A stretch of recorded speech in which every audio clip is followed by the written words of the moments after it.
Ағылшын тілінің 4-ші сабағы. Біз алдыңғы сабақтарда қарапайым сөйлемдерді үйрендік, және артикльді түсіндік, және I'm a good student деген сөйлемдерді жасауды үйрендік. Осы сабақта біз зат есім ағылшын тілінде қалай септелетіні туралы танысатын боламыз. Яғни, мысалы, мен кітапханаға барамын деген сөйлемді жасайық. I go, мен барамын деген сөйлем. Кітапханаға, ағылшынша кітапхана library болады. Енді ға жалғауын жасау керек. Ағылшын тілінде ға деген сияқты жалғаулар жалғанбайды. Ондай жалғаулар жекеше сөз арқылы жүзеге асады. Мысалы, to деген сөз арқылы жүзеге асады. Яғни, мұндай сөздер бізге орыс тілінен таныс. Орыс тілінде ондай сөздерді предлог деп атайды. Орыс тілінде в, на, с, из деген предлогтар бар. Ал ағылшын тілінде to, in, of, at, for, from деген сияқты сөз түрлері бар. Яғни бұл сөздер зат есімнің алдында келген кезде зат есім септеледі. Мысалы, I go to a library деген мен кітапханаға барамын деген сөйлем. To бағытты білдіретін сөз болып табылады. Енді әр предлогпен, әр сөзбен сөйлемдер жасап үйренейік. Сонымен бірінші сөз түрі to, бұл бағытты білдіретін сөз. I go to a library, мен кітапханаға барамын. Мысалы, she goes to a museum, ол мұражайға барады. Біз білеміз, she, he, it деген үш есімдікке келген кезде етістікке s жалғауын міндетті түрде жалғаймыз. Ол мұражайға барады. Басқа да мысалдар жасайық. I go to the restaurant, мен ресторанға барамын. Келесі сөз түрі, мысалы, of. Бұл дің жалғауын жасайтын сөз түрі. Сонымен, мысалы, I read a book of Абай. Мен Абайдың кітабын оқимын. Кез келген бір кітабын оқимын. Мысалы, I go to the house of Азамат. Мен Азаматтың үйіне барамын. I go to the museum of Алматы. Мен Алматының мұражайына барамын. Келесі сөз түрін үйренейік. In деген сөз түрі, ол да де жалғауын білдіретін сөз түрі. I'm in Алматы, мен Алматыдамын. She's in Canada, ол Канадада. You are in the library, сен кітапханадасың. They are in the museum, олар мұражайда. Яғни, in деген сөз бір елдің ішінде, кітапхананың ішінде деген мағынадағы сөз түрі болып табылады.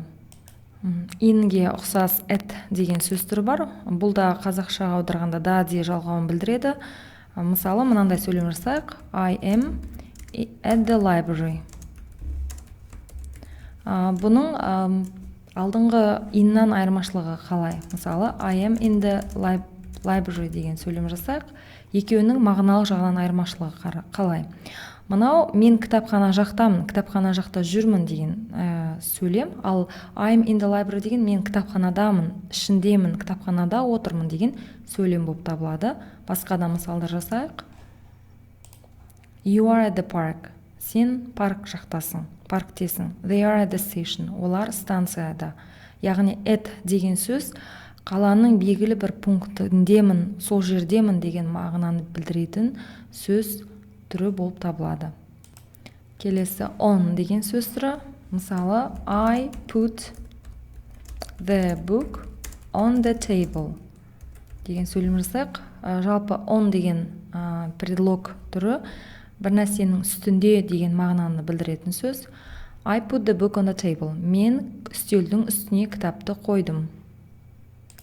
I read the books on the table. Мен үстелдің үстіндегі кітаптарды оқимын.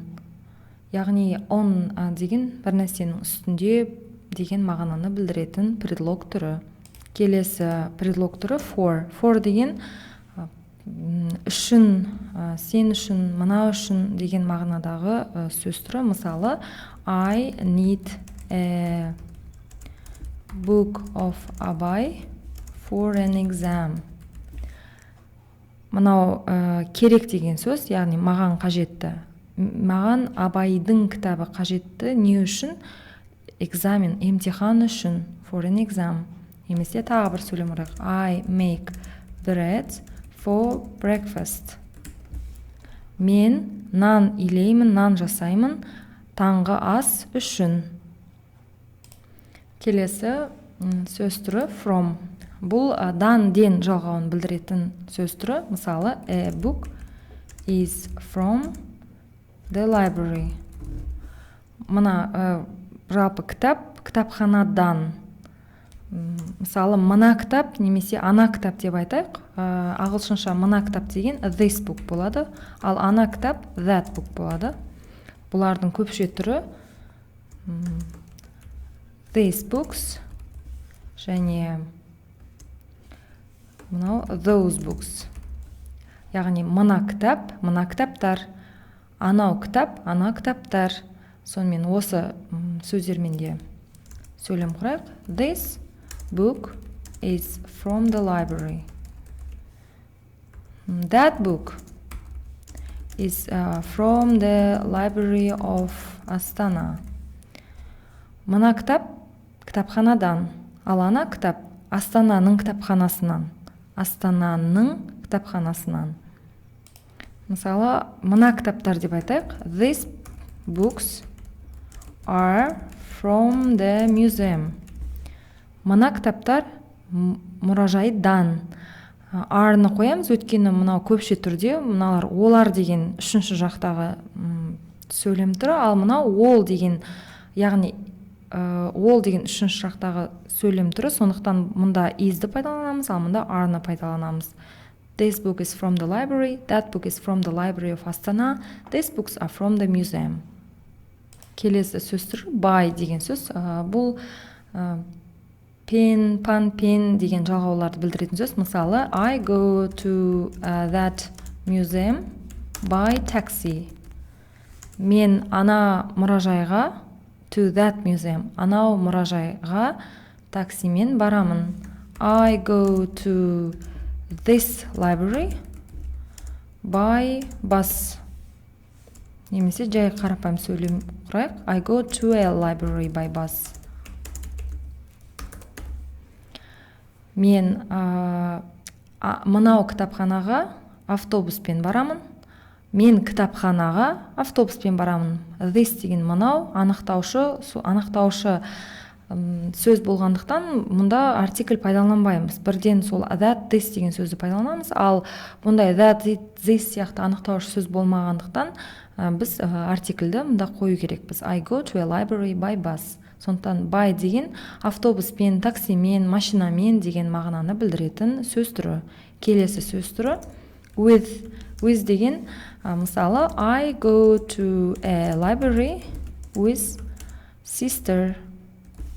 Мен кітапханаға тәтеммен барамын. I go to that museum with brother. Мен анау мұражайға ағаммен барамын.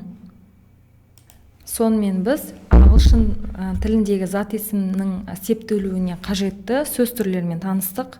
To бағытты білдіретін ға-ге жалғауын жасайтын сөз түрі, of-дың жалғауын жасайтын сөз түрі. Сондай-ақ in, at, on, from, for, by, with деген сөздермен таныстық. Осы сөздердің арасында in, at, on бір-біріне ұқсайтын сөз, яғни предлог түрлері. Осының мағыналық айырмашылығын тағы да бір қарастырайық. Яғни in деген бір елдің ішінде, бір жерде, бір нәрсенің ішінде, кітапханада деген мағынаны білдіретін сөз түрі. Мысалы, бұл елдерге пайдаланады. Канада, Қазақстан, немесе қалаларға пайдаланады. Алматы, Астана деп. Ал on деген үстінде деген, яғни үстелдің үстінде деген мағынадан бөлек, бұл көшелерге де пайдаланатын сөз түрі. Мысалы, on Сәтпаев street. яғни мен Алматыда тұрамын. I live in Almaty on Сәтпаев Street. Мен Сәтпаев көшесінде тұрамын. Қазақшада да де жалғанып тұр, яғни қазақшада айырмашылық жоқ. Ағылшын тілінде осы үшеуінің айырмашылығы бар және пайдалану ерекшелігі бар. Ал мысалы I live at 34 Сәтпаев Street. Мен Сәтпаев көшесінің 34-ші үйінде тұрамын. Яғни in деген жалпылама мына елдің ішінде үлкен мағынадағы сөйлемдерге пайдаланатын сөз түрі. Канадада тұрамын, Алматыда тұрамын. Және сонымен қатар кітапхананың ішіндемін. I'm in the library, you are in the museum деп айтуға болады. Ал он кішкене қаладан кішірек көшелерге пайдаланылады. Ал қаланың нақтырақ бір пунктін пайдаланады. Яғни Сәтпаев көшесінің 34-ші үйі немесе Алматы қаласындағы парк жақтамын деп at the park, at the station, at the library деп пайдаланатын предлог сөз түрі. Ал енді осы үш сөз түрі уақытқа да пайдаланылады. Мысалы 1990 жыл деп in 90 жылы деп in сөзін пайдаланамыз. Мысалы мен 1990 жылы туылдым десем I was born in 1990 деп айтамыз. Яғни in деген сөз түрін пайдаланамыз. Немесе айға да осы сөз түрін пайдаланамыз. Мысалы January, February деген айларды жазып көрейік. Қаңтар айы, ақпан айы. Мысалы қар қаңтар айында жауады десек it snows in January деп айтамыз. Яғни айдың алдында қаңтарда деген сөзі жасау үшін in сөзін пайдаланамыз. In January, in February деп айтамыз. Ал он айларға емес, керісінше апта күндеріне пайдаланады. Мысалы on Monday, on Tuesday, дүйсенбі күні, сейсенбі күні, сәрсенбі күні деп осы сөздерді пайдаланамыз. Ал сөзі предлог түрі қалай болады? Этті біз сағатқа пайдаланамыз. Мысалы, сағат 8-де 8 o'clock.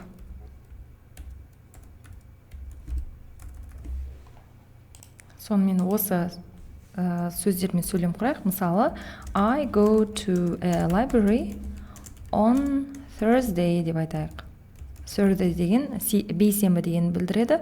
Мен кітапханаға бейсенбі күні барамын. Яғни бейсенбіге on предлог түрін пайдаланамыз. Ал мысалы we eat watermelon in August.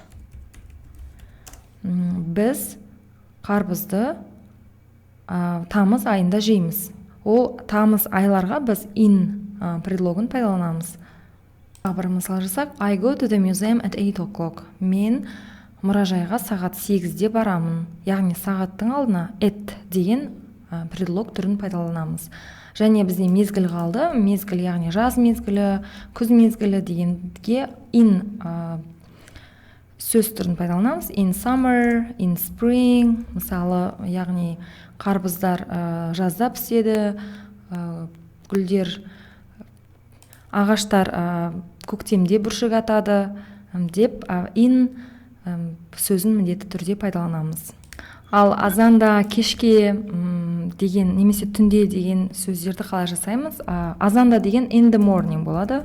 Яғни in предлог сөзін пайдалану керек. Кешке деген the evening, in the evening. Ал түнде деген at night болады. Night деген уақытта сөзі жазамыз. Яғни түнде дегенді at night деп айтады. Жалпы ағылшын тілінде солай айтылады. Сонымен осы сөйлемдерді жасайық. Мысалы, I go to the museum at 8 o'clock.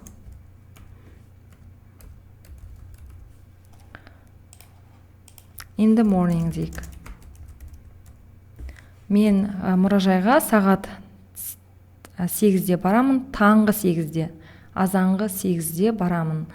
Немесе I drink water at night. Мен түнде су ішемін деп сөйлемдер жасаймыз. Сонымен біз 4-ші сабақта негізгі предлог түрімен таныстық және мына in, at, on деген бір-біріне ұқсайтын предлог сөздердің пайдалануын да қарастырдық, яғни зат есімнің септелу жолын үйрендік.